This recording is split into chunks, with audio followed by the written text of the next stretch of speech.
느헤미야는 사실 한 권의 책입니다. 여러분 목사님 통해서 파일을 받으셨어요? 거기는 강의안이었고 파일을 파일 카톡방에 올려놓고 받았죠. 한번 확인해보세요. 제가 거의 강의안 전문을 드렸으니까 천천히 나중에 출력해서 보시든지 그냥 보시든지 성경 펴놓고 보시고 오늘은 성경 중심으로 쭉 따라오세요. 그 강의안을 혹시 컴퓨터 갖고 계신 분들은 펴놓고 보셔도 되고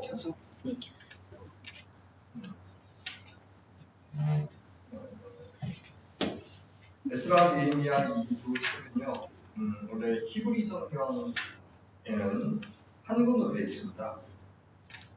그 책이 한권으로 되어 있고 한권으로 되어 있는 게 사실 맞습니다.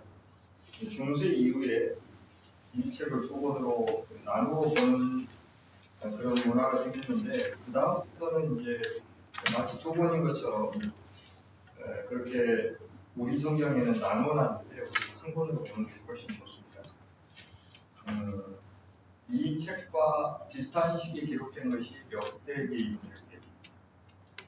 역대기도 마찬가지로 남북 이스라엘 역사 가운데서 남쪽 유다의 역사 중심으로 기록되어 있죠.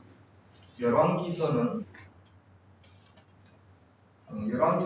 북쪽 중심으로 기록되어 있고 북쪽과 남쪽을 다 아우르고 있고 그다음에 이 역대기서는 남쪽을 중심으로 되어 있는데 이 에스라 느헤미야도 마찬가지입니다. 에스라 느헤미야도 주로 남왕국 유다 지파와 베냐민 지파 사람들 중심으로 귀환한 사람들 이야기예요. 근데 이 에스라 느헤미야에서는 그들을 남유다 왕국 그렇게 부르지 않고 이스라엘이라고 해요. 이스라엘 그렇게 불러요. 그러니까 하나님 나라의 약속이 이스라엘이 멸망하면서 이제 실패한 것처럼 보이지만 실제로는 하나님은 그 약속을 잊지 않으셨죠. 그래서 70년 만에 돌아오겠다고 하는 그 약속을 지키셨는데 돌아온 사람들이 정작 누구냐면 남왕국 사람들, 그냥 바벨론 포로로 잡혀간 사람들이 돌아와서 다시 나라를 재건했죠. 포로로 잡혀간 사람들이 남왕국 사람들이에요. 북왕국 사람들은 어떻게 됐죠? 아수르에게 이렇게 잡혔죠. 아수르에게 멸망했는데 아수르의 정책과 바벨론의 정책은 좀 달랐어요. 아수르는 거기 있는 사람들 일부를 아시리아 제국의 여러 지역에 흩어버렸어요. 실제 도망간 사람들도 있고요. 그래서 그들을 뭐라고 그러냐면 디아스포라라고 그래요. 요즘에도 전 세계의 이스라엘 사람들이 이렇게 흩어져 있죠. 그때부터 흩어진 겁니다. 그래서 북왕국 사람들이 흩어졌고 북왕국에 남아있는 사람들은 밖에 있는 사람 이방인들을 유치시켰어요. 그래서 이들은 섞였겠죠. 섞여서 그렇죠. 북왕국 사람들은 원래 유대인들과 이방인들이 섞여서 시간이 몇백 년 흐르면서 완전 혼혈이 됐죠.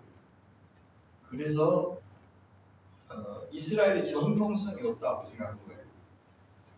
그래서 바벨론 포로로 잡혀갔던 유다 지파 사람들하고 베냐민 지파 사람들이 다시 돌아와서 다시 순수한 혈통에 이스라엘을 재건했다.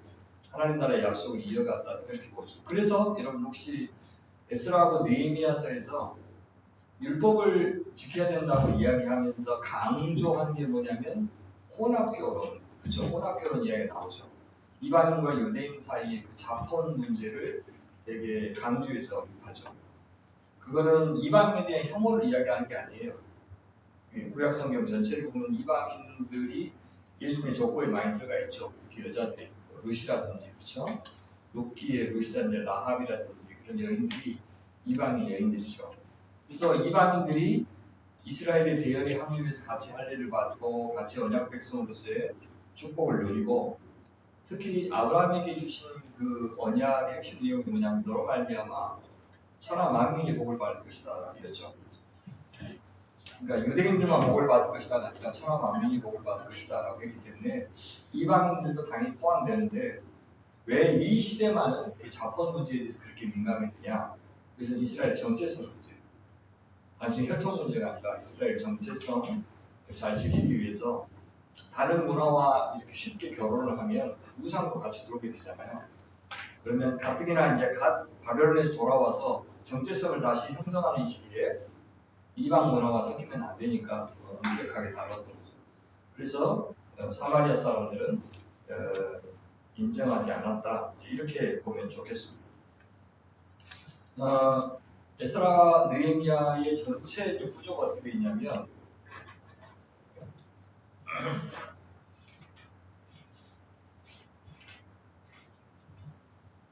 여기 보시면 왜 제가 이 한 권의 책이라고 이렇게 이야기하냐면 안 보이시긴 하겠지만 크게 이제 어떻게 되냐면 세 단락으로 구성되어 있어요.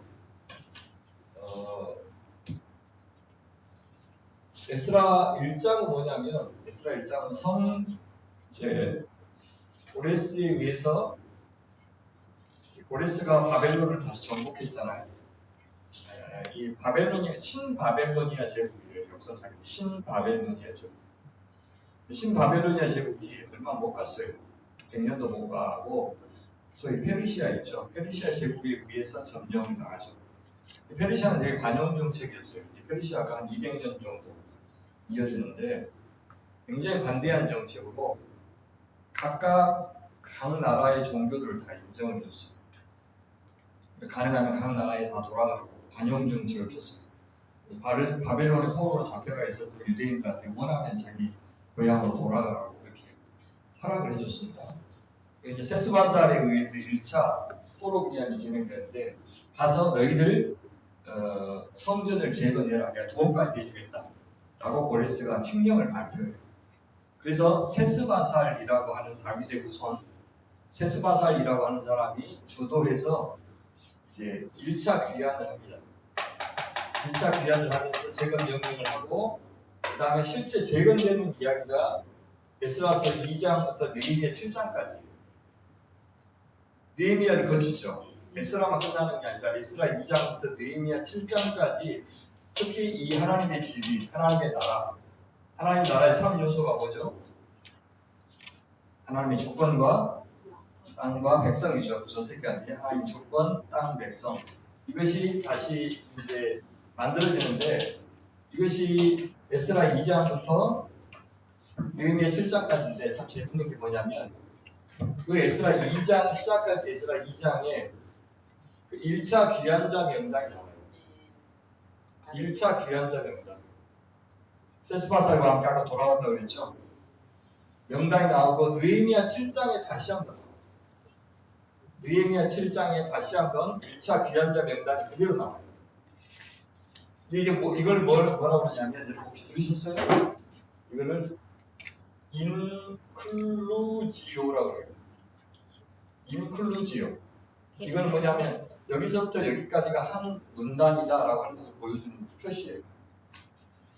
가령 여러분 지난번 마태복음 들을 때 기억나실지 모르겠는데 주님께서 마태복음 4장에서 하나님 나라의 복음을 전하고 많은 기적을 행하고 그 다음에 하나님 나라의 복음을 전하고 전도하고 많은 기적을 행했다는 이야기가 나오죠. 그 다음에 10장에 또 그 이야기가 나와요. 그러면서 가운데에 하나님 나라 복음을 전하는데 하나는 가르치는 일을 통해서 하나는 치유를 통해서 하신다고 이야기했죠. 가르치는 이야기가 5장부터 10장에 나와요. 그걸 뭐라고 부릅니까? 하나님 나라를 이야기하는데 가르치는 걸로 했다라고 하는 것이 5장부터 10장에 나오는데 그걸 산상순이라고 부르죠. 기억나세요? 그 다음에 집중적으로 8장, 9장은 무슨 이야기가 나옵니까? 8장, 9장은 거기 집중적으로 병 고치는 이야기예요. 병 고치고 귀신 쫓아내고 많은 기적을 행하는 걸로 나오죠. 그렇죠? 하나님 나라를 전하는 방법 두 가지. 하나는 가르치는 걸로, 하나는 기사와 표적으로. 그렇죠? 병 고치고 그거를 4장 끝에 한번 이야기하고 그 다음에 9장 끝에 한번 이야기하고 그래서 똑같은 말을 두 번 하면서 이 가운데에 이런 내용이 들어있다라고 하는 것을 보여주죠. 이걸 인클루지요. 그래서 귀환자 명단에 나오는데 물론 목적은 달라요. 이 귀환자 명단은 이제 돌아왔다는 이야기를 하고 있고, 이 귀환자 명단은 성벽을 재건했는데 실제 예루살렘에 살 사람이 없다. 성벽은 재건했는데 예루살렘의 인구가 적으면 금방 침략을 당하죠. 그래서 이 예루살렘의 사람들을 다시 이제 모여서 살게 만들어야 되겠다. 그러려면 뭐가 필요해요? 전체 인구 조사가 필요하죠. 이 전체 인구가 지금 우리가 얼마나 되지? 그래서 어떻게 예루살렘으로 이주해서 살게 만들지? 라고 전략을 짜려면 전체 통계가 필요하겠죠. 찾아보니까 옛날에 돌아왔던 사람들 한 60년 전에 돌아왔던 사람들 명단을 발견했어요. 그래서 그 명단을 다시 한번 언급을 해요. 그래서 그 중간에 뭐가 있냐면 세 가지 일이 있는 거예요. 첫 번째, 성전 재건하는 이야기 나오죠, 여러분. 성전 재건하는 이야기가 한번 나오고, 그것이 에스라서 3장부터 7장까지. 그리고 이제 하나님의 백성들이 자기 정체성을 확립하는 이야기, 아까 그 자본을 금지하는 이야기라든지 율법을 지키는 이야기죠. 하나님의 백성들이 백성 바워지는 이야기가 에스라서 후반 7장부터 10장까지.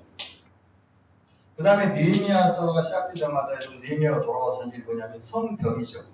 성벽. 근데 이 성벽은 성전하고 연결되어 있어요. 그러니까 성전만 있어서는 성전이 금방 침략을 당하죠. 성벽까지 있어야지 성전이 안전하죠. 그래서 사실 성벽을 지키는 사람들 보면 레위인들이 지켜요. 성전을 담당하는 사람들이 성벽까지 지키는 것을 보면 성벽과 성전이 연결되어 있다는 것을 알 수 있죠. 그래서 성벽까지 지어졌을 때 하나님의 집이 완성이 돼요. 성전은 뭐냐면 우리가 아는 대로 하나님이 임재가 계시는 곳이죠. 그래서 하나님의 주권을 가리키고, 이거는 사람을 가리키죠. 그 다음에 성벽은 예루살렘의 땅을 가리키죠. 저 땅. 그러니까 이게 뭡니까? 그리고 하나님의 나라. 그렇죠? 그래서 요 안에는 하나님 나라가 만들어지는 이야기를 합니다. 그리고 귀환자 명단이 나오고 난 다음에 다시 느헤미야를 통한 개혁이 나와요. 이거는 뭐냐면 하나님 나라가 만들어졌지만 이 하나님 나라는 완성된 모습이에요? 아니에요. 느헤미야가 와서 보니까 여기서 이제 8장부터 수문학 광장의 부흥회가 나오죠. 기억나세요? 수문학 광장에서 레위인들이 말씀을 읽으니까 사람들이 그렇죠, 울고, 그렇죠, 울지 마라. 그 다음에 9장에 하니까 또 제자들이 이제 리더들이 다시 교육을 받는 이야기가 나오죠. 그리고 성벽 봉헌하는 이야기가 나오고, 그리고 나서 이제 느헤미야가 10년 동안 사실 총독으로 있어요. 원래 술 맡은 관원장이 있잖아요. 굉장히 중요한 사람. 술 맡은 관원장이 무슨 뜻인지 혹시 들어보셨어요? 술 맡은 관원장이 내신 아니에요. 내신 아니고 굉장히 고위 관리예요.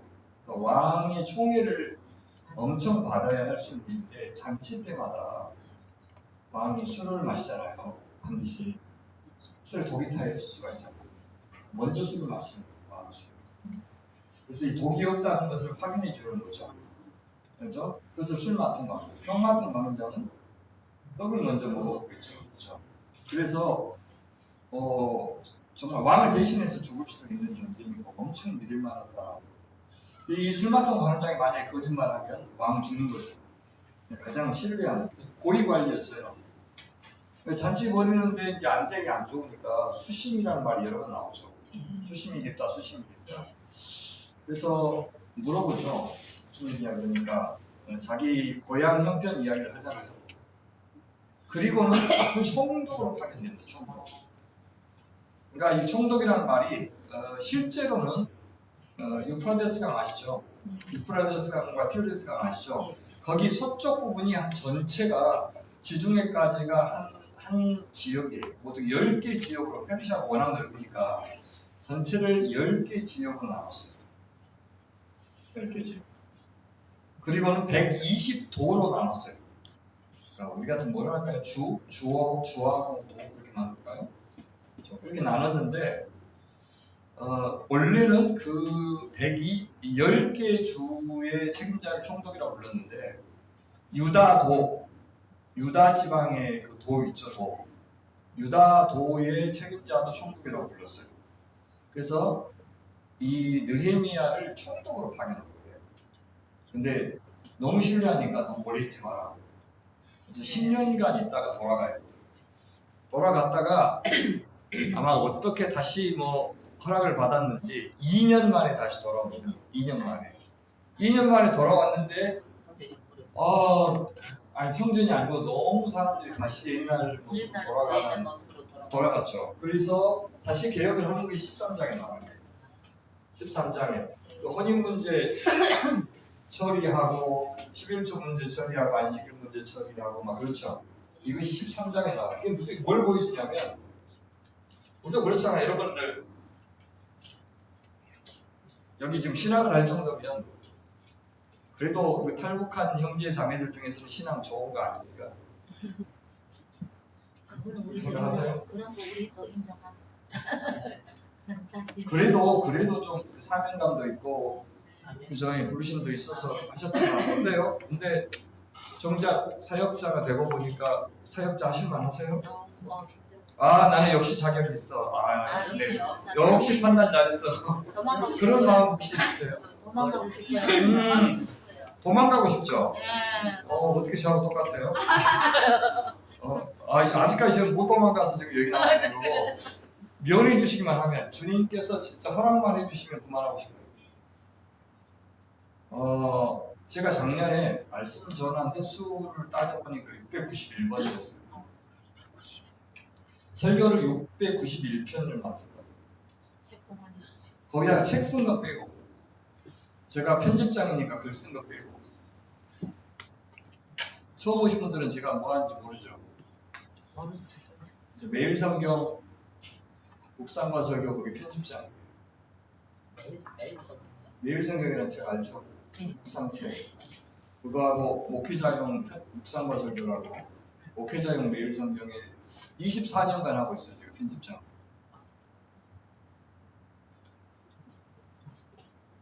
무슨 책인지 아시죠? 네, 알죠. 예.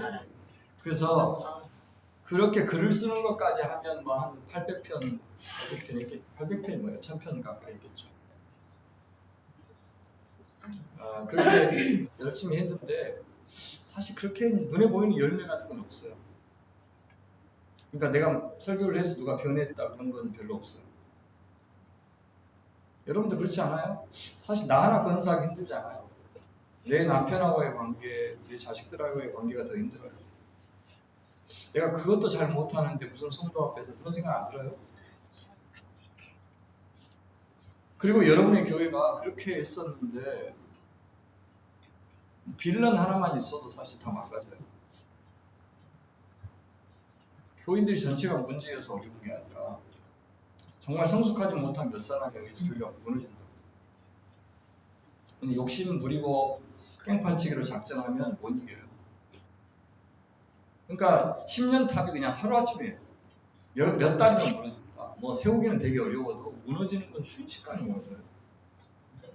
그러면 진짜 힘 빠지지 않나? 그러면 그동안 은혜 받았던 건 뭐지? 그동안 저 사람들이 찬양하고 고백했던 건 뭐지? 하나님이 이용한 것 같아요. 이용한 것 같고 나는 뭐 한 거지 지금까지? 내가 사실 다른 거 했으면 돈이라도 벌면서 살았을 건데 이렇게까지 하면서 내가 했던 게 뭐가 되지? 그런 생각 안 들어요? 건강. 근데 앞으로도 그럴 거예요. 그러다 끝날 거라고. 그러니까 이 일이 그런 일인 줄 알고 하셔야지. 그렇죠. 간혹 이렇게 사람도 좀 모이고 그다음에 안정적으로 성장하고 그런 건 있지만 거의 없어요 사실. 그런 데는 거의 없어요. 항상 세워진 것처럼 보였다 무너졌다, 세웠다 무너졌다. 가장 친한 사람이 되게 많아요.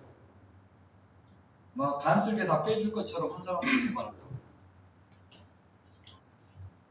신앙이라는 게 드라마틱하게 자라지가 않거든요 원래. 그러니까 한 인간이 되기 전에 막 신앙이 은혜를 받으면 자기가 신앙이 좋아진 것처럼 생각해요. 그냥 감정적으로 자기가 고양되었을 뿐이죠. 근데 그게 한 인간이 변화하는 건 아니에요.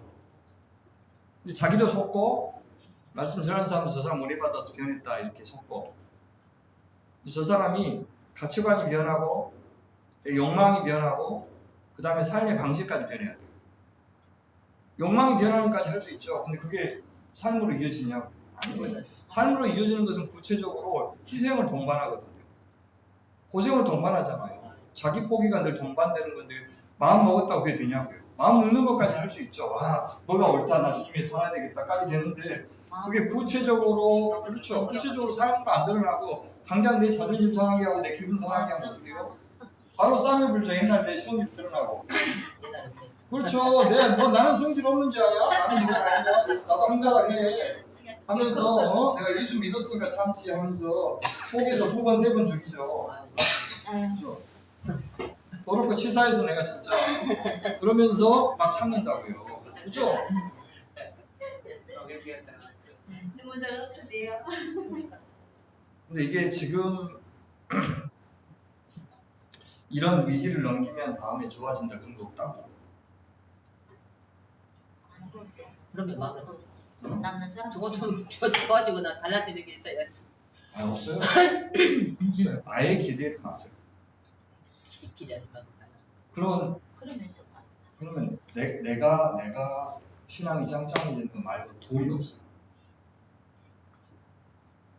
그러니까 원래 내가 이 사역이라는 게 그런 사람들, 이 죄인들 절대 안 변하기로 작정한 죄인들을 상대하는 사역이라는 거. 그리고 내가 변화시킬 수 없다는 거. 내 실력으로 어떻게 변화시켜? 내 인격으로 변화시키냐고 떠나자는 거. 하나님의 말씀만이 언제가 될지 몰라도 그죠? 여기서는 문제 일으키고 다른 데 가서 다른 데서 하나님이 여기서 내가 말씀 전하고 기도했던 것들을 사용하셔서 어떤 계기를 통해서 변화시킬지 몰라도 내 앞에서 무릎을 꿇고 그래서 내 사역의 열매를 나한테 보여주는 일은 별로 안 일어난다고. 진짜 어려운 길이에요. 그래서 이 길이 무슨 사람이 안 모이고 부흥이 안 돼서 어려운 길이 아니에요. 먹고 살 길이 막막하고 늘 경제적인 어려움이 있어서 힘든 게 아니고 그렇게 이게 이제 이 에스라 베냐에서 보여주는 게 정말 이 놀라운 역사가 있었는데 눈에 보이는 세상 성전도 다시 재건되고 그것도 엄청난 기적으로 성벽도 50일 만에 그렇게 빠른 속도. 그러니까 학자들이 안 믿어요. 저 50일이 진짜일까? 그냥 너무 엄청난 사역이니까. 그렇게 여러분들이 오셔가지고 막 교회를 하나 지었다고 생각해 보세요. 그리고 사람들이 거기에 꽉 찼다고 생각해 보세요. 와, 열매다. 이렇게 내가 고생했더니 하나님께서 이런 날 주시는구나. 근데 그 다음부터 자기들끼리 싸워. 교회가 엉망이 돼요. 지금 그런 모습이 이후에 전개되는 거예요. 근데 왜 이런 모습으로 끝났을까요? 그리고는 이제 느헤미야가 개혁하는 모습으로 끝나거든요. 그러면 개혁했을 때 와 이제 좋아졌구나 라는 걸 주는 게 아니라 뭡니까? 아 저의 일이 계속 반복되는 거예요. 그러니까 하나님 나라는 주님 오실 때까지 어때요? 계속해서 개혁이 필요하고 이 말하면 됐다는 시절은 아니에요. 괜찮다 싶으면 또 무너지고 또 위협받고 때로는 박해를 통해서 때로는 유혹을 통해서 그렇죠. 이 시대에는 자본이죠 자본. 뭐 여러분 내려오신 분들한테 제가 감히 이런 이야기 하기 힘들지만 신앙만 생각하면 북한이 더 나아요. 신앙만 생각하면 북한하고 남한하고 어디가 더 신앙생활하기 좋냐. 북한은 김일성 자체가 신이니까 막 따라다니죠. 아침부터 강렬히 거기서 이제 소위 우리가 기독교 신앙을 배웠다면 북한과 남한 중에서 어디가 신앙 지키기가 좋냐고요. 북한이 순순이죠. 내 말이. 예. 우리가 인간답게 살고 싶어서 한편으로 내려왔잖아요. 그리고 그렇게 자유를 갖고 사는 게 훨씬 더 모든 인간들이 갈망하는 거고. 근데 내려오면서 아마 여러분들은 더 큰 적과 싸우기 더 큰 적이 기다리고 있는 세상으로 왔다는 생각 못했잖아요. 상상 못하고 왔어. 못했잖아요. 살아보면서 제가 여기 살고 있기 때문에 여기 살면서 지난 20년 동안 부모 빚을 갚았어요. 제가 50세 될 때까지 제 방이 없었어요.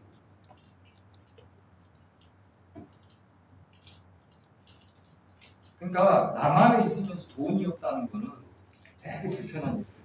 북한에서 자유가 없는 것과 비슷해요. 북한도 수능하기만 하면 자유가 없어서 살만하잖아요.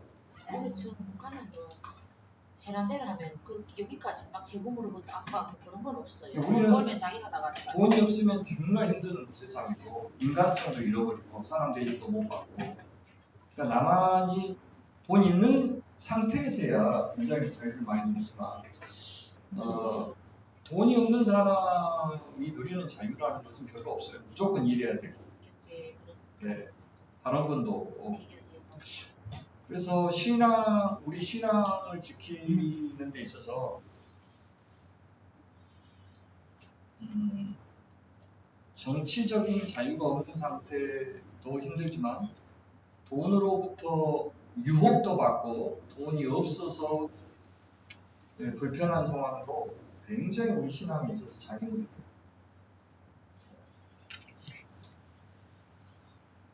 지금 이 사람들이 바벨론 포로로 있을 때는 신앙이 좋았어요.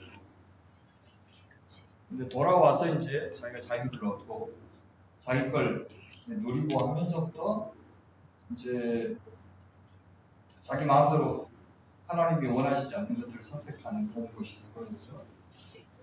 그래서 이제 바벨론 돌아가야 된다는 게 아니라 늘 너희가 왜 전에 바벨론으로 심판을 받았냐를 계속 이야기해 줘요. 네, 하나님이 진짜 원하시는 삶이 뭔지를 이야기해 주죠. 이게 이제 이걸 보면서 교회도 우리가 배울 수가 있고요. 리더십에 대해서도 배울 수가 있고, 그러니까 에스라하고 느헤미야라고 하는 리더를 보면서 어떤 리더가 되어야 되는가에 대해서 좀 배울 수가 있고, 또 사람에 대해서 좀 배울 수가 있어요. 사람들이 어떨 때 신앙이 생기고 어쩔 때 신앙이 없어질까. 한 공동체가 신앙을 지키기 위해서 공동체가 얼마나 중요한지도 좀 배울 수가 있고, 그러니까 나 혼자만으로 안 되죠. 특히 우리 지도자들은 왜 지도자 사람들이 위태롭냐면 친구가 없어요. 그러니까 내 이야기를 솔직하게 하면서 내 연약함을 고백하면서 나를 도와줄 수 있는 형제 자매들이 없어요. 어느 정도는 늘 가면을 쓰고 살아야 되고 내 연약함을 숨기면서 언제든지 당신들은 나한테 오면 내가 도움을 줄 준비가 되어 있다는 걸 보여줘야 되고 사실 안 그런데 나도 지금 은혜가 찰랑찰랑하지 않고 간신히 사는데 누군가는 도와달라고 찾아오고 또 더군다나 하나님의 역할을 대신해야 되잖아요. 말씀을 전한다는 게 그렇죠. 근데 내가 어때요? 하나님 말씀을 충분히 준비가 안 될 때도 있잖아요. 나도 할 말이 없는데 저 사람들 막 듣겠다고 앉아있으면 환장하겠죠. 와 정말 나도 힘들어 죽겠는데 저 사람들은 나를 저렇게 의지하니까 또 한편으로는 미안하고 그렇죠. 이런 게 지도자예요. 근데 지도자가 만약에 그런 연약함을 인정하지 않으면 그때부터 망하는 거예요. 뭐 우리가 이제 위선 말고는 이제 버틸 게 없으니까 있는 척하는 거죠, 그렇죠? 척하는 거 말고는 우리가 버틸 게 없으니까 그다음부터 계속 연기를 하는 거예요. 저는 목사님. 저는요 저번에 저하고 같이 이제 말씀 나눴던 분들은 강조했던 거 기억할 건데 탈북한 신학생들은 이 자리 말고는 사실은 사역의 길을 찾을 수 있는 길은 아예 없어요.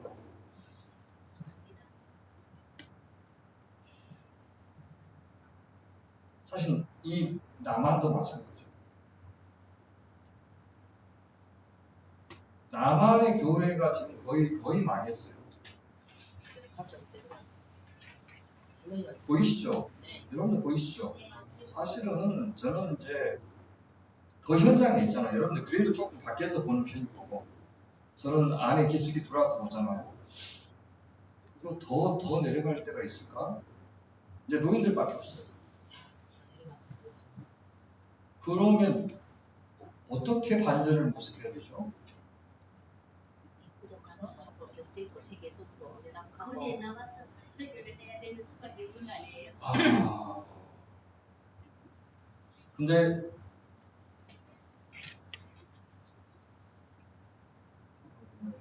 저는 여전히 하나님께서 지금도 남한과 북한을 다 사랑하시고 저희 조선하고 또 대한민국을 다 사랑하시고 거기에 있는 영혼들을 사랑하신다고 했잖아요.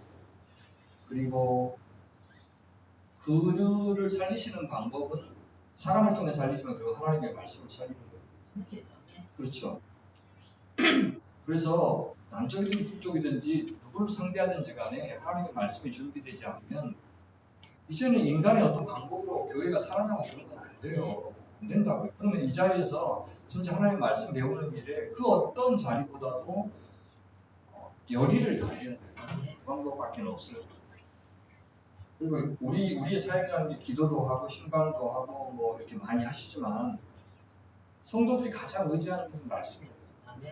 잠깐 그 짧은 시간에 말씀을 통해서 우리가 할 일이 거의 다 하는 거예요. 그래서 이 말씀이 뭐라고 하는지를 주의 깊게 잘 듣는 일이 그 어떤 것보다도 중요하고 시간 많이 쓰셔야 돼요. 많이 쓰셔야 돼요. 근데 특히 남한도 자기가 특별히 학교를 가거나 그렇지 않으면 신학교는 너무 많은 것들을 배우니까 너무 많은 것들을 얇게 배워요. 그러니까 그거 갖고는 교회 사역은 못해요. 특히 커리큘럼상 성경을 배울 수 있는 과목은 거의 없어요. 그냥 개론 정도 배우고 성경 자체를 이렇게 배울 수 있는 기회는 없다고. 그럼 에스라 성경 대학원 이야기나 혹은 티칭 관련도 학위 과정이니까 그것도 아주 내로한 것을 깊이 배우는 거죠. 성경 자체를 배울 수 있는 과목들은 많이 없어요. 그러니까 일반 목사님들도 그렇다니까요. 탈북 신학생들한테 요 클래스가 주어졌다는 건 되게 행운이에요. 여러분 동료들이 이 클래스의 중요성을 진짜 모르는 것 같아요. 목사님 너무 잘하는 어떻게 알고 있어요. 잘 우리는 감사해요.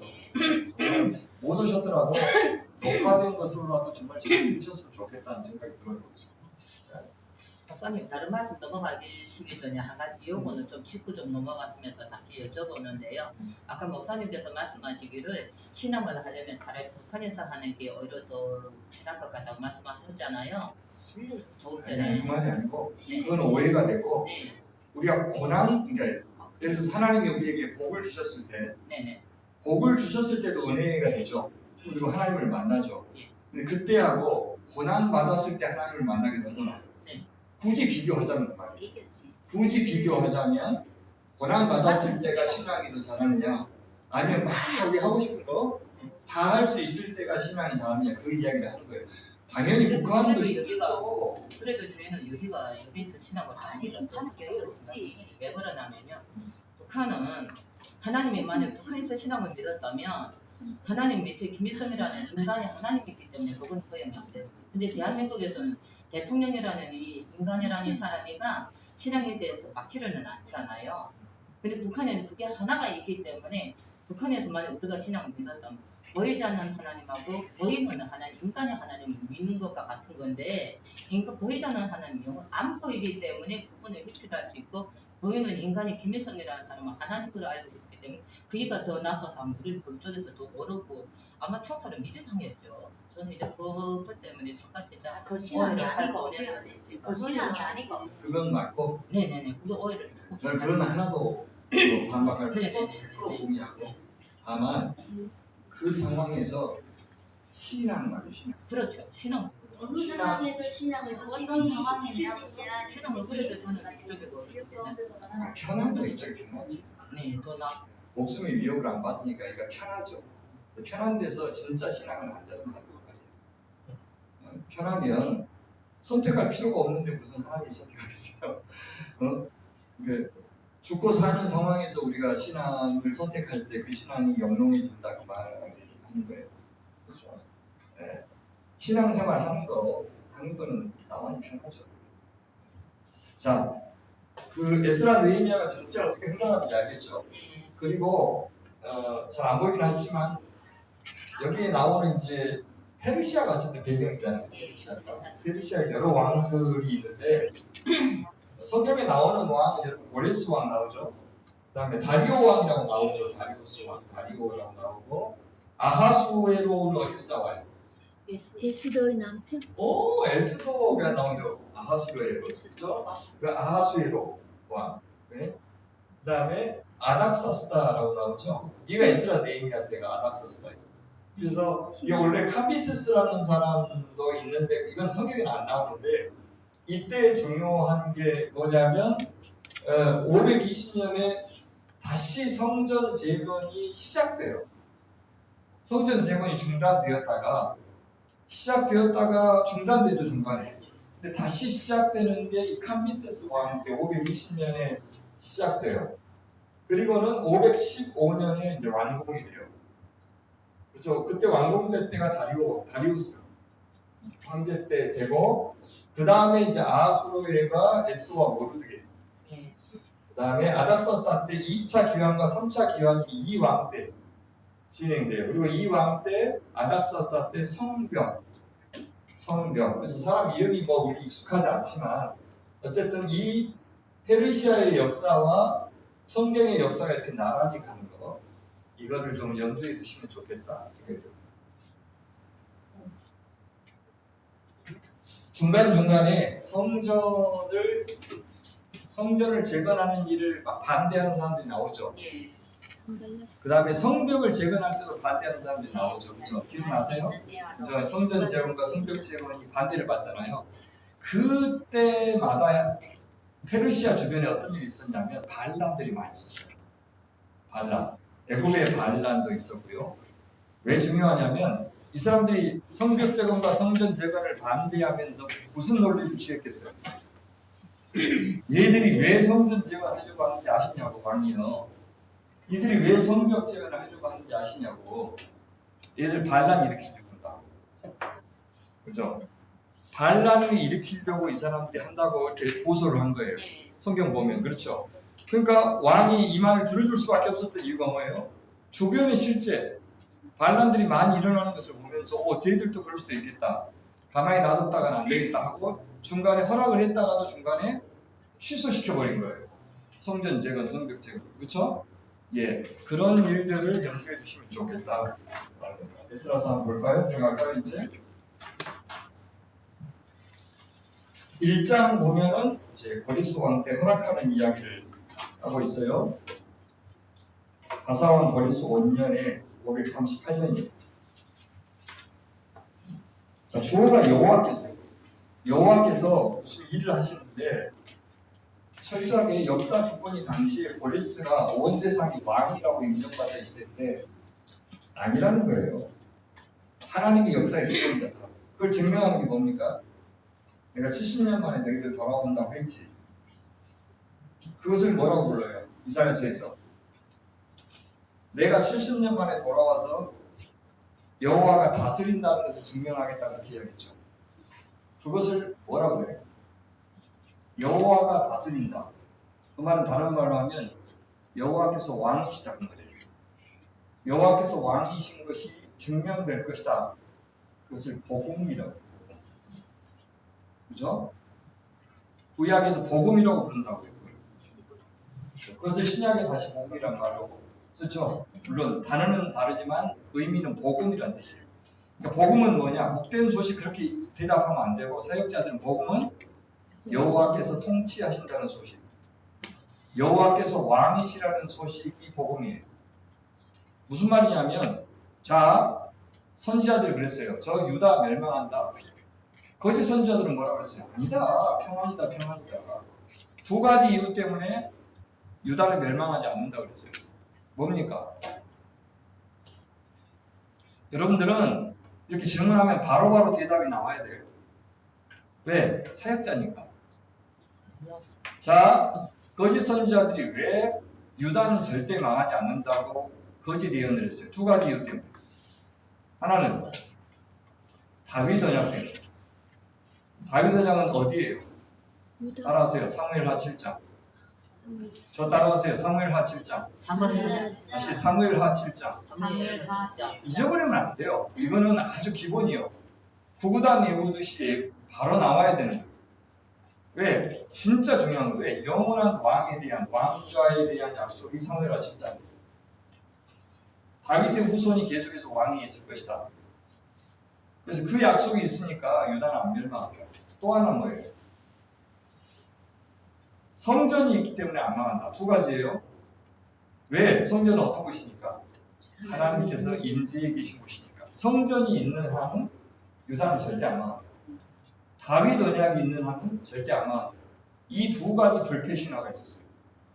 그런데 참 선지자들은 그런 시대의 소수였죠. 그리고 늘 핍박을 받았죠. 뭐라고 해서 특히 에레미야 선지자가 멸망할 거다. 그리고 항복해라 라고 이야기했죠. 항복해라. 그런데 친애국파들은 반대했죠. 시드기야라든지 여호야김이라든지 이런 사람들은 요시야의 아들 같은 경우가 이제 여호야김이죠. 그건 친애국파. 그러니까 애국이 우리를 도와주면 저 바벨론과 맞짱 뜰 수 있다 이렇게 이야기했어요. 근데 결국 바벨론이 쳐들어와서 걔를 내리고 그렇죠? 내렸잖아요.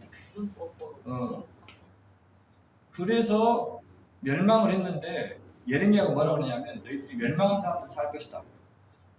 항복한 사람들은 살 것이다. 근데 70년 만에 돌아올 것이다. 그 말은 무슨 말이냐면 당시에 나라와 나라 사이의 싸움은 신들과 신들과의 싸움이었어요. 그래서 바벨론이 유다를 이긴다는 것은 바벨론의 신이 뭐예요?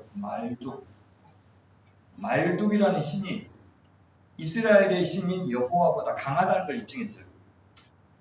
그죠? 이스라엘이 피했다는 것은 이스라엘의 신, 유다의 신 여호와가 말뚝보다 온 세상 앞에 더 말뚝이 강하다는 것을 증명한 사건이 바벨론의 승리예요. 다 그렇게 생각하고 있는데 예레미야는 뭐라고 그랬어요? 그게 아니고 여호와가 약해서 지금 지는 게 아니고 뭐라고 그랬어요? 내 백성 유다가 악해서 그랬어요. 내 백성 유다가 악해서 심판하기 위해서 내가 바벨론을 들었다. 이렇게 이야기하죠. 바벨론이 처음에 어떤 나라였어요? 아수르, 그죠? 아시리아 제국의 한 속주였어요. 속주. 한 도에 불과했어요. 그죠? 평안남도 같이. 근데 어떻게 했어요? 거기가 아수르 전체를 먹어버린 거예요. 한 도가 거기서 이 반란을 일으켜서 전체를 먹었어요. 그래서 신바벨로니아라고 그래요. 원래는 바벨론이 아니고 바벨로니아 제국 있었죠. 주가 있었는데 그것이 신바벨로니아 제국이 된 거예요. 니아라고 하는 것은 복수형이에요. 복수형. 바벨론이라고 하면 안 돼요. 바벨로니아 뭐냐, 여러 도들이 합쳐서 로니아, 그죠? 가 된 거예요. 그래서 신바벨로니아 제국을 하나님이 일으키셨죠. 아시리아 제국을 무너뜨리고 신바벨로니아 제국을 일으킨 게 하나님이라고 이야기해요. 왜 일으켰느냐? 왜 느부갓네살을 일으켰느냐? 내가 그리고 이스라엘 백성, 내 백성이 악하니까 심판하려고 했다. 그럼 사람들이 어떻게 했어요? 아, 그렇구나 하고 수긍했겠어요? 아니면 비웃었겠어요? 아, 비웃었죠. 다 비웃었죠. 그러면 내 말이 다들 장난인 것처럼 보이지? 내가 내 말이 맞다는 걸 증명할게. 70년 만에 너희들이 돌아올 거예요. 70년 만에 너희들이 전쟁 한 번 하지 않고, 그죠? 목자가 양을 이끌듯이, 그죠? 대로를 평탄케 해가지고, 그랬잖아. 이사야 선지자가 나오네. 광야의 대로를 평탄케 해서 너희들이 무사히 돌아오게 할 것이다라고 이야기했죠. 실제 나중에 에스라가 돌아오면서 어떻게 했어요? 에스라가 돌아오는 길에 어떻게 했어요? 페르시아 왕한테 당연히 우리 호위해 줄 수 있는 군대를 좀 보내주십시오라고 요구할 수 있었죠. 안 하고 어떻게 해요? 안 하고 성경을 읽으면서 그런데 주목하면서 읽어야 돼요. 느헤미야는 어떻게 했냐면 군사의 호위를 받으면서 왔어요. 근데 에스라는 안 그랬다고. 이 두 가지 차이를 보면서 우리 하나님의 인도를 받을 때 아유 나는 무조건 하나님한테 기도만 할 거야. 그럼 하나님 들으실 거야. 그 말도 한편으로는 어떤 분들은 페이스 미션이라고 해가지고 그렇게 하는 분도 있죠. 나는 선교할 때 돈 필요해도 이야기도 않고 하나님이 알아서 챙겨주실 것을 믿습니다라고 한 분도 있죠. 어떤 분들은 어때요? 기도 편지 써가지고 구체적으로 알려주기도 하죠. 둘 중에 뭐가 옳으냐고. 둘 다 옳다는 뜻이에요. 둘 중에 하나가 옳다고 고집하면 안 되는데 느헤미야는 구체적으로 군사들을 좀 보내주십시오. 그 다음에 에스라는 전혀 그냥 기도만 했어요. 기도만. 중간에 엄청난 돌아가는 길에 도적대들도 있고 그죠? 험할 건데 하나님이 지켜주십시오 하고 그냥 온 거예요. 응? 그게 뭐냐면 대로를 평탄케 하겠다는 거예요. 옛적 그 하나님의 약속을 믿었기 때문에 됐어요? 그렇게 해서 돌아왔죠. 70년 만에 돌아오는 것을 보면 내 말이 맞다는 게 입증될 것이다. 이 전체 역사의 주관자가 하나님인 것을 믿을 것이다 라고 약속했죠. 에레미야 선지자가. 그래서 에스라서 1장 1절이 중요한 거예요. 바사왕 고레스 5년에 황제는 고레스지만 주어는 누구예요? 여호와께서. 지금 앞으로 일어날 사건은 무슨 사건이다? 우연한 사건이 아니고 여호와께서 70년 전에 하셨던 말씀, 그 약속을 이룬 사건이다. 당연히 보여주는 거예요. 그래서 에스라와 느헤미야를 통해서 재건된 나라가 과거의 이스라엘과 어떤 연속성이 있는가를 계속 강조해요. 이거는 새로운 나라이기도 하지만 동시에 하나님의 약속은 한 번도, 하나님 나라의 역사는 한 번도 끊어진 적이 없고 언약은 잊혀진 적이 없다는 것을 강조하기 위해서 이전 나라와 얼마나 비슷한지를 계속 강조해요. 예레미야를 통하여 하신 말씀을 이루하시려고 바사왕 고레스의 마음을 감동시키셨다. 하나님이 그 마음을 감동시키셨죠.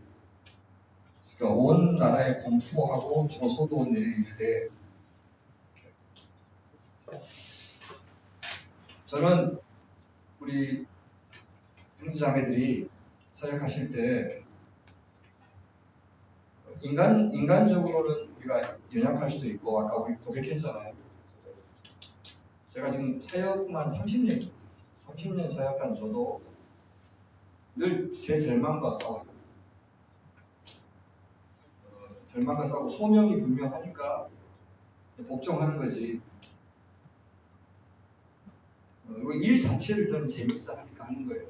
그런데 예를 들어서 결과나 뭐 그런 것만 생각하면 사실은 어떻게 어려운 순간들도 많아요. 그냥 때려치고 싶은 순간이 많아요. 근데 하나님이 이런 질그릇 같은 나를 통해서 일하신다는 걸 믿기 때문에 이 사역자의 가장 큰 윤리는 도망가지 않는 거죠. 그 자리를 고수하는 게 가장 큰 윤리고 믿음이에요. 그런 거예요. 그래서 주께서 일하시려면 마음을 감동시켜서 일한다는 믿음이 있어야 돼요. 2절에 보시면 바사왕 고레스가 뭐라고 하냐면 하늘의 하나님 여호와, 하늘의 하나님이라는 말이 앞으로 많이 나올 건데 이 말 듣고 고레스가 신앙이 참 좋구나 절대 그렇게 생각하시면 안 돼요. 페르시아의 신은 항상 하늘의 하나님이라고 그랬어요. 그렇죠? 이게 뭐냐면 이 고레스는 무슨 정책이냐면 관용정책이라고 그랬죠. 관용정책이니까 어떤 신한테든지 잘해줘야 된다고 생각한 거예요. 그래서 그 신한테 어울리는 말들을 다 해준 거예요. 그걸 꼭 신앙이라고 볼 필요는 없고, 그렇죠? 그래서 저 신한테 잘해주면 저 신을 축복한다고 생각했거든요. 그래서 이스라엘의 하나님에게 어울리는 찬사를 보내주는 거예요. 하늘의 하나님 여호와께서 세상 모든 나라를 내게 주셨고 나에게 명령하사 뭐라고 했냐면 유다 예루살렘의 성전을 건축하라 하셨나니 라고 하면서 내가 한다라고 하지 않고 얼마나 지혜로웠죠. 너희 하나님이 나한테 명령했다 라고 이야기를 하죠. 이스라엘 하나님은 참신이라 너희 중에 그의 백성된 자는 다 유다 예루살렘으로 올라가서 이스라엘 하나님 여호와의 성전을 건축하라. 예루살렘에 계신 하나님이시다. 자 보세요. 하나님만이 참신이라고 그랬어요. 하나님이 참신이라고 그랬어요. 참신이 그 사람한테 많은 거예요. 하나님만이 참신은 아니에요. 근데 그 하나님을 또 뭐라고 하냐면 예루살렘에 계신 하나님이라고 지역신으로 만들어버리죠.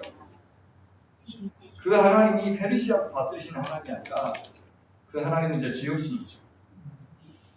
어쨌든 제한된 하나님에 대한 지식을 갖고 있지만 그는 그 하나님께서 실제 역사하셔서 마상 보리스를 사용하신 거죠.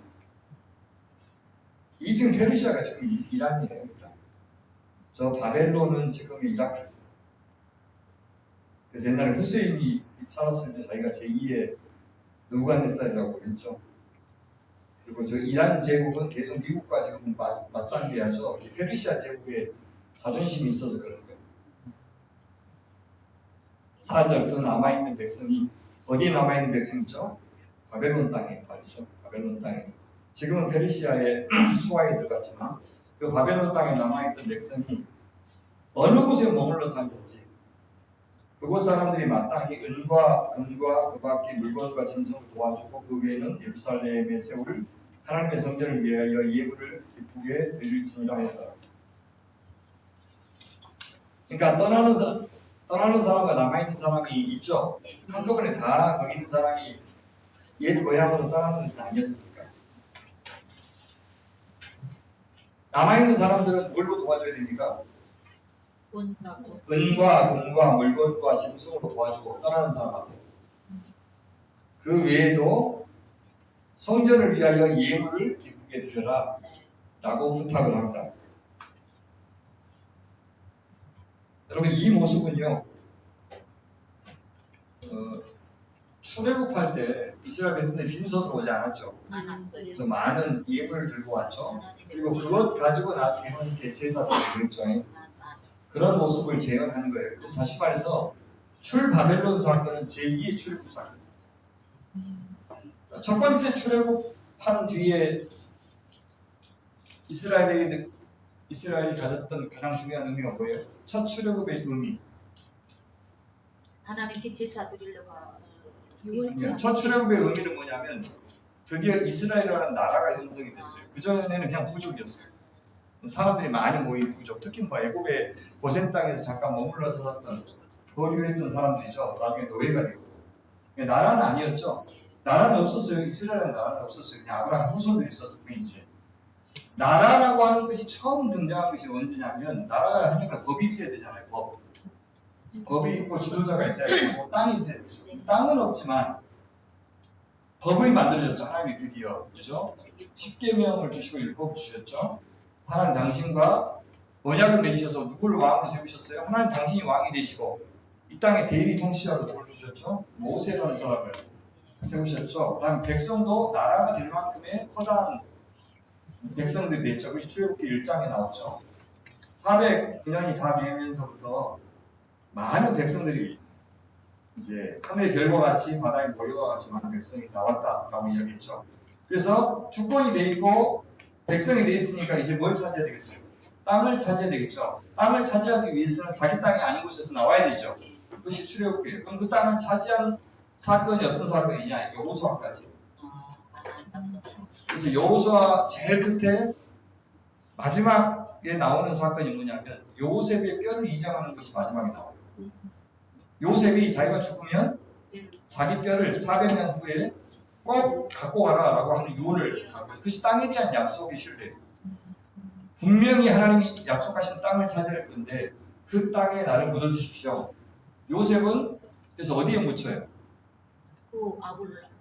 아니에요. 아둘람 굴에 묻히지 않아요. 아둘람 굴에 묻히는 것은 유다 지파 사람들이에요. 어디 세겜 땅에 묻혀. 세겜. 기억나세요? 세겜 땅. 왜 세겜 땅이에요? 다른 데도 아니고. 성경 많이 읽으셨는데 제가 질문을 드리면은 이 부분을 내가 읽었는데 사실은 무슨 의미인지 모르고 읽었다는 게 드러나죠. 그래서 여러분 여러분 골탕 먹이려고 제가 질문하는 게 아니고 중요한 걸 짚어드리는 거예요. 자, 이스라엘이 몇 개 지파예요? 12개. 아니에요. 13개 지파예요. 왜 12개가 아니고 13개 지파가 됐어요? 요셉이 아들 둘이잖아. 그렇죠. 장자의 권한을 누가 가졌어요? 둘째가 가졌어. 자, 원래 장자는 누구예요? 에브라.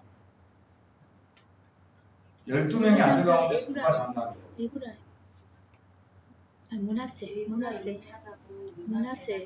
여기 지금 맞아. 여기 탈북한 분들 중에서 제일 똑똑한 분들이 앉아 있는데 지금. 자, 루벤이죠, 루벤. 장남이 뻘짓해가지고, 아들 중에 그죠? 그 장남의 권한을 빼앗겼죠, 그죠? 그런데 하나님은 누구한테 장남의 권한을 주셨어요? 그래서 요셉한테. 요셉이 1번째 아들이에요. 12번째는 베냐민이고 마지막 11번째죠. 그렇죠? 맞죠? 11번째 아들이죠. 11번째 아들. 그래서 장남한테 주어지는 권한은 뭡니까? 쌍방 2배의 상속을 받아요. 2배의 상속을. 상속의 2배를 받는다고 다른 아들들에 비해서. 그죠? 그게 장남이죠. 장남이죠. 그래서 요셉의 아들은 누구예요? 에브라임과 문하세. 에브라임과 므낫세죠. 둘 중에 누가 장남이에요? 문하세. 에브라임이었어요. 둘 중에 하나니까 빨리 찍고. 문하세예요. 므낫세가 원래 장남이죠. 네. 근데 에브라임. 요셉이 야곱이 축복하면서 어떻게 했어요? 선을 얻었어요. 네, 기억나세요? 기억나세요? 그렇죠? 그래서 오른쪽을 누구를 줬어요? 오른손을 문하세. 에브라임한테 줬죠. 그래서 에브라임한테 장자가 되겠죠. 하나님은 항상 세상에 당연히 장자라고 생각하는 사람한테 안 주잖아요. 자, 아브라함도 장자가 아니었고 이삭도 장자가 아니었고 그렇죠? 야곱도 장자가 아니었고 맞죠? 그다음에 야곱의 아들 중에서도 루벤 말고 그렇죠? 요셉이 장자가 아니었고 요셉의 아들 가운데서 에브라임이 장자가 아니었고 자 영적인 장자는 누가 됐어요? 그래서 찾아. 에브라임 영적인 장자 야곱의 12아들 가운데서 유다 유다죠. 유다지파. 그래서 유다지파에서 예수님이 태어난 거죠. 유다지파에 어떻게 약속을 했냐면 왕의 홀, 그죠? 왕의 홀을 유다지파에 준다. 그게 나와 있죠. 왕의 홀이란 말은 왕의 지팡이라는 뜻이에요. 왕이 지금 지팡이는 유다지파에. 그래서 영적인 장자권은 유다지파에게 주고 육적인 장자권은 요셉 지파에게 준 거예요. 총 몇 개가 돼요? 13개가 되죠. 13개 가운데 땅은 누구한테 줬어요? 몇 개 지파한테? 12개 지파한테 준 거예요. 12개 지파. 누가 안 가져가고? 레이지파는 안 가져가고. 그래서 레이지파는 어디 살았어요? 각 지역에 다 흩어져 그렇죠. 다 각 지역마다 흩어져야지. 각 지역에서 레위 지파가 하는 일이 뭐였어요? 두 가지죠. 하나는 뭡니까? 제사제도. 하나는 뭡니까? 제사를 하고 또 하나는 율법을 가르치는 거. 두 거. 각 지파에 흩어져서 그 일을 했다고. 그렇죠.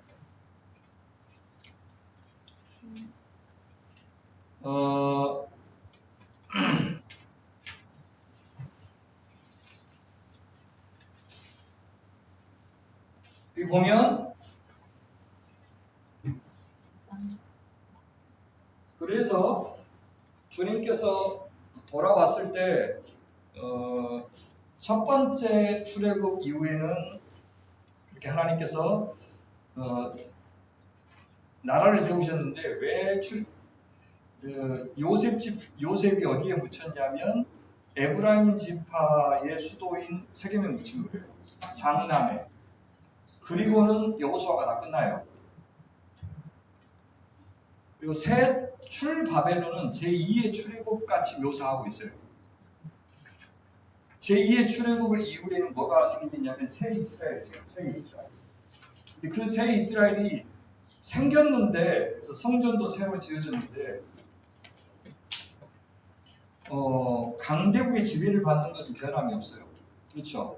페르시아 이후에는 이제 알렉산더라고 하는 그 황제가 나와서 또 전 세계를 지배하네요. 알렉산더가 금방 죽어요. 또 금방 죽고 난 다음에 그 아들들 세 아들들이 세 나라로 흩어지거든요. 그래서 또 팔레스틴 지역은 세 그 왕국에 의해서 계속 통치를 받아요. 번갈아가면서. 그 다음에 또 그 세 왕국은 로마 제국에 의해서 멸망하네요. 그러니까 뭐냐면 돌아오는 왔는데 성전은 지었는데 선지자들이 약속했던 하나님 나라는 이루어지지 않는 거예요. 그러면 계속 누구를 기다리겠어요? 궁극적으로 독립을 이루고 우리를 하나님 나라로 만들 메시아를 계속 기다리겠잖아요. 그렇죠? 그 메시아가 왔을 때 진정한 하나님 나라고. 그래서 예수님이 오신 것을 자기가 바로 그 새 출애굽의 약속을 이루는 분이라고 이야기하면서 내기를 예비하는 세례 요한. 네. 그렇죠. 그래서 이스라엘 백성들이 처음에 바벨론에서 돌아오는 이야기를 하고 있는 것을 자기한테 적용하죠. 무슨 말이냐면 바벨론에서 돌아와서 시작된 새 이스라엘 하나님 나라는 무엇을 통해서 완성됐고 성취됐고 바로 나를 통해서 성취되었고 언제 완성된다? 나의 재림을 통해서 완성된다 라고 이야기를 하는 거예요.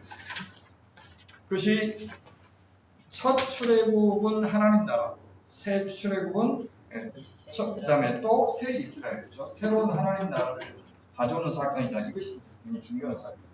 그래서 이 시대가 뭐냐면 현재 우리 교회의 시대 있죠. 교회의 시대의 시작입니다. 시작. 새로운 이스라엘이 만들어지는 시작입니다. 그리고 이 새로운 이스라엘이 성취되는 것이 메시아를 통해 성취돼요. 그렇죠? 그래서 그 주권이 하나님 앞에 있는 이야기를 좀 하고 있는 것이 5절 보십시오. 미안한 사람들이 쭉 유다와 베냐민 족장들과 제사장들과 레위 사람들과 누가 들어왔냐 그 마음이 하나님께 감동을 받고 올라가서 예루살렘의 여호와의 성전을 건축하고자 하는 자가 다 일어나니라고 이야기했죠. 자발적으로 일어났다는 것을 강조하고 있어요. 감동을 받아서 올라왔다. 그 마음이 하나님께 감동을 받았다. 앞에서 보세요. 하나님이 감동하사 가라고 그랬죠. 여기서도 그들이 감동을 받았다. 감동은 고레스만 받은 게 아니라 하나님 백성도 감동받죠. 뭐냐면 이왕이면 하나님께서 감동하셔서 엄청나게 바벨론에 있는 사람들이 다 들어오면 좋겠죠. 다 돌아오면 좋은데 어떻게 해요? 자기가 한 10분의 1 정도밖에 안 들어왔어요. 그렇죠? 그러니까 뭐냐면 하나님 분명히 감동시키시죠. 근데 그 중에서 그 감동에 반응하는 사람들 중에서 일하시는 거예요. 여러분들도 아마 북한에서 내려오신 분들 중에 주님 믿은 사람 되게 많으실 거예요. 그렇죠? 근데 그 중에서 난 사역자로 하나님 앞에 좀 섬겨야 되겠다 하는 분들은 또 그 중에서 굉장히 소수죠. 또 특별한 감동을 받아서 하시면 당연히 여러분들 자신이 얼마나 부족하고 또 계속 일을 해야 되나에 대한 힘도 있고 저는 그렇다 생각하는데 그냥 그리스도인하고 여러분들은 반딧불하고 번개불 차이. 나는 부족하다고 생각하지만 그냥 성도로 살면서 열심히 그리스도인으로 살겠다고 하는 분과 여러분들의 결심은 비교가 안 돼요. 알아요. 내가 부족한 거 알아요. 그래서 내가 막 특별한 사람인 것처럼 그렇게 사는 것도 말이 안 되는데 성도하고 나하고의 차이가 너무 커요. 이 길을 간다는 건 어지간한 결심 아니고는 할 수 없는 것도 사실이에요. 그러니까 여러분 한 70년 동안요. 시간이 지나면 이민 와서 70년이 지난다고 생각해보세요. 여러분 지금 몇 년 지는지 모르겠어요. 여러분이 한 70년 살았다 그러면 지금 한 우리가 15년 그러면 뭐 이제 할아버지 되고 손자까지 나올 나이잖아요. 예. 보통 그죠? 70년 되면 그러면 꽤 안정돼요. 3대가 지나면 처음에 오셔서 1대가 고생하지 2대, 3대까지 가면 이제 어엿한 정말 정착하는 정도 되지 않겠어요? 정착해서 이제 살만한데 처음에 왔던 사람은 다 죽었을 거고 2대가요 자기 아버지한테 야 너희들 70년 만에 돌아온다고 했단다. 비록 너희들이 여기서 이렇게 살지만 분명히 여호와께서 다시 너희를 모국 땅으로 돌아오게 하실 것이다 하면 1세대가 믿는 건 그나마 좀 괜찮죠. 근데 여러분 자식들한테 그거를 믿게 한다는 게 보통 어려운 일이 아니죠. 그렇죠. 근데 그들이 이미 정착해 있어. 바벨론, 페르시아가 차별 대우를 하지 않아요. 바벨론도 마찬가지예요. 그러니까 정착생활 잘할 수 있도록 도와서 이미 어엿한 사람들이 된 거예요. 근데 하나님이 어느 날 갑자기 너희들 돌아오라고. 그럼 손자들이 벌써 한 20대, 30대 될 나이인데 그들이 돌아오라고 하면 여러분 돌아오겠어요? 아무런 믿음이 되어갈 거예요. 아무리 그래도 부모의 믿음을 이어받아서 다 내려놓고 돌아간다는 것은 보통 일이 아니에요. 그러니까 그때 감동을 받았다는 건 대단한 거예요. 여기서 무슨 뭘 보여주냐면 하나님 나라는 헌신한 사람들 몇 사람인가 하는 거예요. 성도들이 당연히 중요한데 여러분들의 헌신 또 교회 하다 보면 100명이라면 한 5명만 있으면 돼요. 나머지는 따라오는 거예요. 그냥. 한 5명만 100명 있으면 한 5명만 열심히 헌신하면 되는 거예요. 이 탈북 신학생들 이 모임도 박 목사님 혼자잖아요. 박 목사님과 뜻을 같이 한 50명이 이 일을 하고 있는 게 아니고 다른 분들은 그냥 관심도 없어요. 사실 후원해 주는 것만 해도 감사하고 그냥 혼자 애타하시면서 여기까지 끌어오신 거잖아요. 저 한 사람의 헌신이 그냥 기도만 해주는 사람 100명, 1000명보다 비교가 안 되는 거야. 압도적으로. 여러분도 하나님 저한테 5명만 주세요. 그런 마음으로 생각해야지. 내가 이렇게 열심히 했는데 왜 저 사람 관심 없고 저 사람 나왔다 안 나왔다 그러고 그 상처받지 마세요. 원래 다 그런 거예요. 근데 진짜 열심히 하는 사람들이 꾸준히 보여주고 헌신하고 그러면 된다고 생각해요. 돌아왔다 그렇죠. 6절 보십시오. 거기에 이제 고레스도 지원하고 주변 이웃들도 지원을 해요. 그 사는 사람들이 은그릇, 금, 물품들, 짐승, 보물로 넣고 그 외에도 예물을 기쁘게 드렸다. 아까 얘기했던 출애굽 사건 마찬가지고 7절 고레스 왕이 또 여호와의 성전 그릇을 꺼내니 뭐냐면 옛날에 바벨론이 성전을 무너뜨리고 이스라엘 백성들 포로 잡아올 때 그 성전 안에 있는 그 기명들 있잖아요. 그것들 다 가져갔잖아요. 그것들 다시 돌려주는 거예요. 그래서 예루살렘에서 옮겨다가 자기 신들의 신당에 두었던 것이라. 8절 아사원 고레스가 창고지기 미드르닷에게 명령하여 그것들을 꺼내서 세워서 유다 총독 세스바스에게 넘겨주었다. 특히 이제 이사야서 52장에 이사야 선지자도 예언했었어요. 이스라엘 백성들이 성전 기구들을 메고 포로에서 돌아올 것이라고 예언했는데 그대로 된 거예요. 그래서 역사상요 자기가 예언하고 수백 년 후에 그 예언을 지킨 신은 없어요. 없어요. 그러니까 하나님이 하나님이신 것은 자기 말이 실현되게 한다는 점에서 하나님이 하나님. 그것은 말은 할 수 있죠. 말은 할 수 있죠. 제가 100년 후에 우리 교회가 어떻게 될 것이라고 말은 할 수 있죠. 그 말이 실현되게 만든다는 것은 살아계신 하나님만 할 수 있어요. 지금도 살고 그때도 살아계셔요. 특히 여기 보세요. 8절 보시면 이때는 세스바살이라고 나오죠. 근데 곧 수룹바벨이 이 세스바벨 뒤를 이어서 지도자가 됩니다.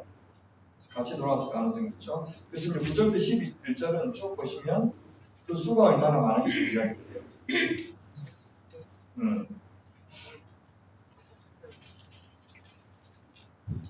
전적으로 하나님의 은혜라고 하는 것을 계속 보여주는 거예요. 왜냐하면 여기 금, 은 그릇이 모두 5,400개라 사로잡힌 자를 바벨론에서 예루살렘으로 데리고 갈 때에 세스바살이 그 그릇들 다 가지고 갔더라라고 이야기하죠. 여기 사로잡힌 자들을 바벨론에서 예루살렘으로 데리고 갔다. 데리고 갔다는 이 단어가 수동태예요. 데려가지다예요. 이것은 이제 신적 수동태라고 하는데 하나님의 역사다라고 보여줍니다. 바벨론에서 예루살렘으로 데리고 갔다. 누가요? 하나님이. 원래는 데려가지다예요. 누구에 의해서 데려가지고요? 하나님에 의해서 데려가질 것이다. 자, 에스라 1장이 되게 중요해요. 보세요. 에스라 1장 전체 에스라와 느헤미야서의 전체 소론인데 뭐냐면 앞으로 이루어질 모든 일이 시작이죠. 하나님이 주권적으로 일을 시작하셨다. 다음에 하나님이 예레미야에게 약속하신 것을 이루셨다라고 하는 것이 핵심이고 그 핵심이 뭐냐? 하나님의 집 재건, 성전 재건. 근데 이 성전 재건이라고 했지만 나중에는 성벽 재건까지 포함되는 이유가 성전과 성벽이 연결되어 있죠. 그래서 성벽 재건에 있어서 제사장과 레위인들의 역할이 강조된 이유가 성전의 연장이기 때문에 그런 겁니다. 2장 볼까요? 2장부터는 에스라 2장이 에스라 7장이 뭐냐면 귀한 자 명단이 쭉 나온다고 그랬어요. 귀한 자 명단. 다 볼 필요가 없고 귀한 자 명단의 특징만 볼게요. 귀한 자 명단을 이야기하면서 일반 백성들 이야기를 쭉 하고 그 다음에 제사장, 레위인, 성전 일꾼들 숫자를 차례대로 언급을 하고 있는데 의외로 굉장히 적은 사람들이 누구냐면 레위 사람들이 되게 적어요. 나중에 2차 귀환 때와 에스라가 2차 귀환할 때도 레위인들이 거의 없었어요. 그러니까 기간을 더 연장해가지고 레위인들 다시 불러오라고. 제사장들 수보다 레위인들 수가 10분의 1 정도로 적게 왔어요. 왜 이렇게 적게 왔냐면 레위인들이 너무 힘들어요. 레위인들이 하는 일이 굉장히 힘들어요. 그래서 아마 자기들이 바벨론 땅이죠. 페르시아에서 머물러 사는 것이 훨씬 편하니까. 그냥 이쪽에서는 제사 안 지내니까. 그래서 안 왔을 가능성이 있어요. 저는 저때 신학생들은 참 넘쳤거든요. 저때 이 장신 대학원에 올 때 목사님 한 4대 5대 되지 않았어요? 장신 대학원 내가 할 때가 4대. 그렇죠. 보통 10대. 10대일까지 여기 들어오려면 대학원 들어오려면 10대일까지 있었으니까 아예 학원이 있었어요. 여기 좀 입시 학원이 있어서 대학원 들으려고. 그래서 저는 연대 나왔는데 연대에서 여기 가는 거 서울대 고대 연대에서 여기 가는 것도 힘들었어요. 되게. 서울대 출신이. 그렇죠. 그러니까 당시에는 서로 신학을 하려고 하니까 왜 그랬냐면 뭐 신랑감 10등 안에 들고 그랬어요. 그러니까 신랑감 그러니까 그 상호가 되는 것도 되게 선망하는. 왜 그래요? 진짜 대접을 잘 받았어요. 그리고 그걸 신학하는 것을 헌신이라고 생각을 안 했어요. 좋은 직장 중에 하나였어요.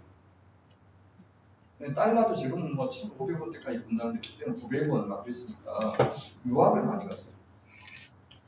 유학을 갔다 오지 않으면 담임이 되게 힘들었어요. 그 정도로 뭐냐면 굉장히 대접을 잘 받을 때는 사람들이 많이 오는데 지금은 어떠냐면 너무 힘들잖아요. 갈 기회가 없어요. 여기 수도권은 그나마 괜찮은데 지방은 아예 전수하는 게 못 봐. 그리고 지방 신학교는 거의 정맥이에요. 그만큼 레위인이 왜 귀환을 안 하는지 알겠죠? 유독 레위인 숫자가 적은 게 너무너무 힘들어서 그런 시대에 헌신한 레위인들이 굉장히 귀하게 돼요. 그래서 나중에 11조가 안식일과 함께 에스라 느헤미야에서 되게 강조가 많이 되거든요. 11조가 뭡니까?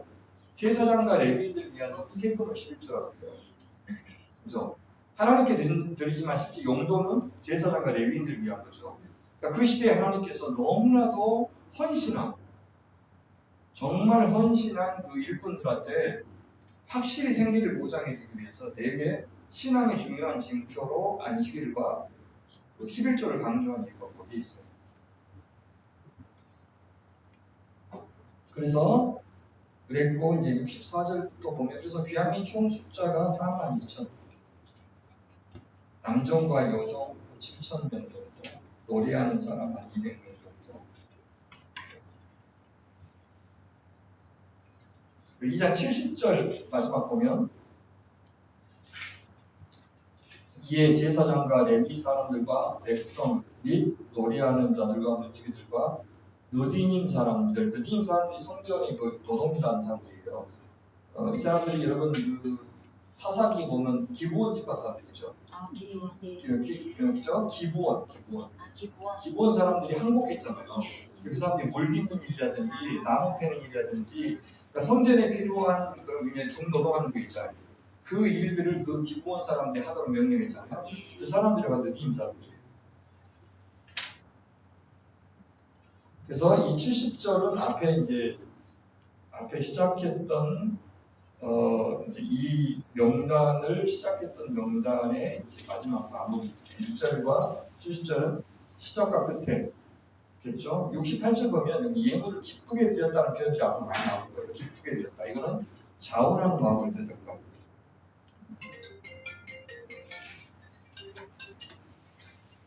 자, 여기까지 봤어요.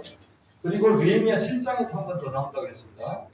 저 이게 시작과 끝에 두 번 나와서 봉투 기법이라고도 하고 따라서 합시다. 인클루지오. 인클루지오. 자, 입에 붙도록 말씀드리면 인클루지오. 인클루지오. 인클루지오. 인클루지오. 인클루지오. 인클루지오. 이게 뭐냐면 여기서부터 여기까지가 한 문장입니다. 라고 하는 것을 보여주는 시작할 때 끝날 때 두 번 반복하는 것을 인클루지오라고 해요. 1차 귀환자 명단을 에스라 2장과 느헤미야 7장에서 각각 한 번씩 이야기해 주면서 그 가운데 뭐 하냐? 1장에서 명령했던 여호와의 집 재건 있죠. 하나님의 성전 재건 이야기를 세 가지로 풀어서 이야기하는 거예요. 하나는 뭐라고요? 성전 재건, 하나는 하나님의 백성 재건, 하나는 성벽 재건. 이 세 가지가 주권과 백성과 땅의 이야기예요. 그래서 하나님 나라 재건, 하나님 나라를 하나님의 집이라고 부르죠. 그렇죠? 그 재건한 이야기를 가운데다 줌으로써 에스라와 느헤미야가 한 권의 책이다, 한 저자다 라고 하는 것을 보여주는 겁니다. 3장 드디어 성전 재건에 대한 이야기를 시작을 해요. 봅시다. 3장까지 하고 좀 쉴게요. 1절 보시면 자, 일곱째 달에 나옵니다. 그럼 일곱째 달이 왜 중요하냐면 7월 일곱째 달은 그 사람들로 하면은 정월이죠. 1월. 근데 일곱째 달이라고 부르는데 종교적으로 일곱째 달이라는 뜻이죠. 그 일곱째 달이 그 사람들한테는 중요한 게 다음에 정월에 뭐가 있냐면 7월 1일 날 나팔절이라고 해요. 나팔절. 1월 1일이에요. 나팔절. 왜냐면 새해를 시작하는 거죠. 나팔 뿜 불면서 이제 새해 첫날 딱 시작하는 거예요. 그리고 7월부터 뭐가 있냐면 7월 10일이라고 했어요. 왜 잊어버리면 안 돼. 여러분 친애하는 신학생 여러분 7월을 잊어버리면 안 돼요. 가장 기본적인 저 보세요. 자, 밑에 보시면 안 돼. 저 보세요. 제 얼굴 보세요. 잘생겼잖아요. 그렇죠? 왜 제가 나중에 7월을 기억하면서 이 순간을 기억하는 거예요. 자, 잘생긴 저를 보세요라는 말까지 기억날 거라고 나중에. 그래서 제가 이 말을 하는 거예요. 7월이 중요해요. 이제 안 잊어먹겠죠. 왜? 따라서 7월 1일은 7월 1일 나팔절. 새해 1월 1일 날 시작했어요. 그렇죠? 자, 7월 10일이 중요해요. 7월 10일. 왜? 대속절이라 했잖아요. 자, 한 해를 시작했는데 뭐부터 하고 시작할까요? 회개. 감사와 회개. 자, 지난 한 해 날마다 번제 드렸잖아요. 하루에 몇 번? 3번. 2번, 상번제, 하번제. 그죠? 9시, 3시. 상번제, 하번제 2번 드리잖아요. 그죠? 번제. 하루에 2번 드리면서 사람들이 자기 죄를 회개했죠. 그걸 1년 내내 했잖아요. 그죠? 1년 내내 불이 꺼지지 않은 척을 계속 했죠. 그렇죠? 1년 내내 했는데 근데 우리가 기억 못하는 죄도 있을 거 아니에요. 또 모르게 지은 죄도 있을 거 아니에요. 맞죠? 그러면 1년 내내 우리가 카바를 못한 죄에 대해서 해결하고 시작해야 될 거 아니에요. 그게 대속죄의 이유예요. 그때는 어떤 특징이 있어요? 대제사장이 어디까지 들어가요? 지성소까지 들어가는 유일한 자리예요. 응? 지성소까지. 성소가 있고 그다음 지성소가 있죠. 지성소가 원래는 성소에서만 예배하는데, 그죠? 성소에서만 예배하잖아요. 그다음에 성전 뜰에서 주로 그 제단에서 짐승을 올리고, 그다음 진설병 날마다 갈고 하면서 일주일마다 한 번씩 가잖아요, 그죠? 그래서 성소까지 들어가는데 불 밝히고 하는 거. 지성소까지 들어가는 건 1년에 한 번. 대제사장이 맞죠? 이거 근데 굉장히 엄격하게 지키면서 들어가야 되죠. 만약에 그때 어떻게 해요? 그때 잘못하면 죽을 수도 있죠. 그래서 어떻게 해요? 그래도 방을 닫아. 방울 달아요. 방울 소리가 안 달리면 죽는 거죠. 그리고 이 줄을 달고 있어. 네. 죽으면 어때요? 끌어내려고. 이제 기억났죠, 이제. 그게 따라서 10월 10일. 10월 10일. 10월 10일. 그게 대속죄예요. 하나 더 있어요. 7월 달에 너무 중요한 때가 하나 더 있어요. 뭐가 있을까요? 초막절이라고 있어요. 그러면 7월 15일. 초막절. 15일 15일은 10월 15일부터 초막절 며칠간 7일 일주일. 일주일 있죠? 일주일. 기억하겠습니다. 절대 안 잊어먹을 거예요. 내 앞에서 이렇게 친하니까 7월 15일부터 일주일이면 며칠? 22일까지. 그리고 22일 날은 대성회로 모여요. 끝나는 날은 다 모여 사람들. 자, 초막절은 뭘 기념하는 거예요? 그 출애굽 광야에서 광야에서 때 출애굽 초막, 그죠? 초막에서 사는 걸 기념하죠. 실제적으로 그날을 기념하지만 초막절은 무슨 날이냐면 3대 절기 가운데 하나예요. 3대 절기. 3대 절기가 뭡니까? 자, 하나. 6월절 초막 당연히 6월절이에요. 6월절은 독립기념일이니까 해방절, 광복절, 그죠? 그 다음에 또 초막절 3대 절기를 물어봤어요. 6월절 초막절 아는 거 다 나온다. 자, 3대 절기. 당연히 6월절 하나. 그 다음에 뭐냐면 6월절로부터 6월절 다음 날이 무슨 날이에요? 안식일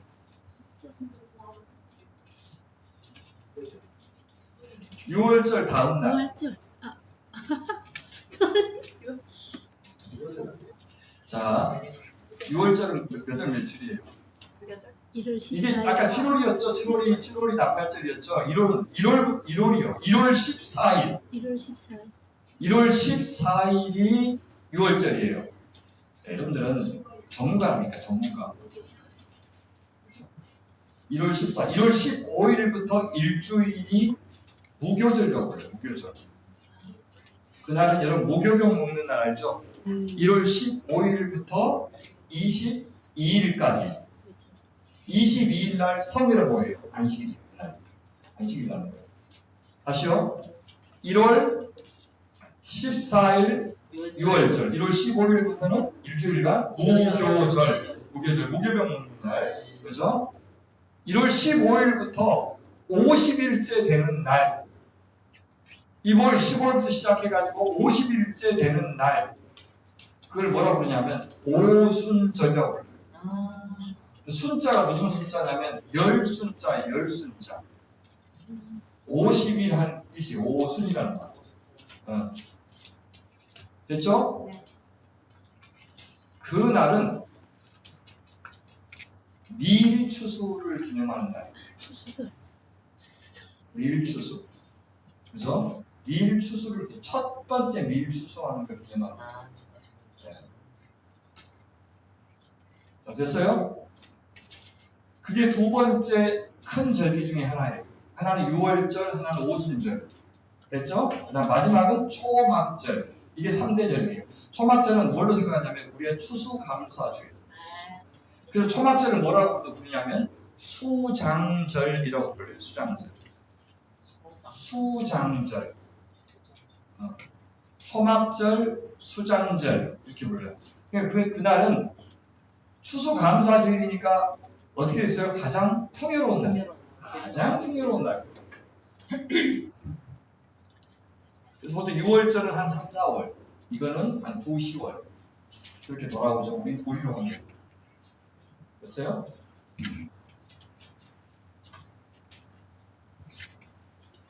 그래서 여기 일곱째 달이라고 했을 때 나팔절, 대속절, 초막절이 가장 중요한 달. 이들이 일제히 예루살렘에 모였어요. 자, 바벨론 이제 페르시아에서 돌아왔죠? 돌아왔다가 조금 쉬었다가 딱 1월 1일이 되자 사람들이 일제히 모였죠. 그래서 그때부터 하나님 앞에 예배하고 이제 시작하려고 이 사람들이 모인 거예요. 그래서 2절 보시면 요사닥의 아들 예수아가 제사장. 그러니까 사독의 후손. 제사장의 대표가 예수아예요. 여호수아라는 말이에요. 여호수아의 줄임말이 예수아예요. 그러니까 제사장 여호수아. 수르바벨과 여호수아 나오죠. 스가랴서에. 그래서 그 여호수아예요. 예수아. 신약의 이름 예수아가 똑같아요.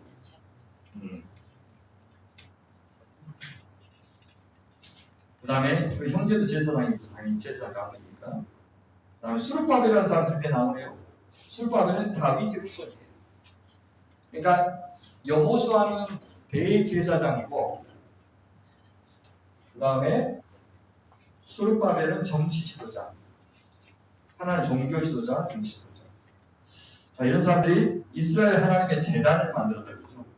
드디어 제사 지내고 시작하려고 하나님의 사람 모세의 율법을 번제를 그 위에 드리려 할세 3절 우리가 모든 나라 백성을 두려워하여 제단을 그 터에 세우고, 그 터가 뭡니까? 옛날에 제단이 있었던 터예요.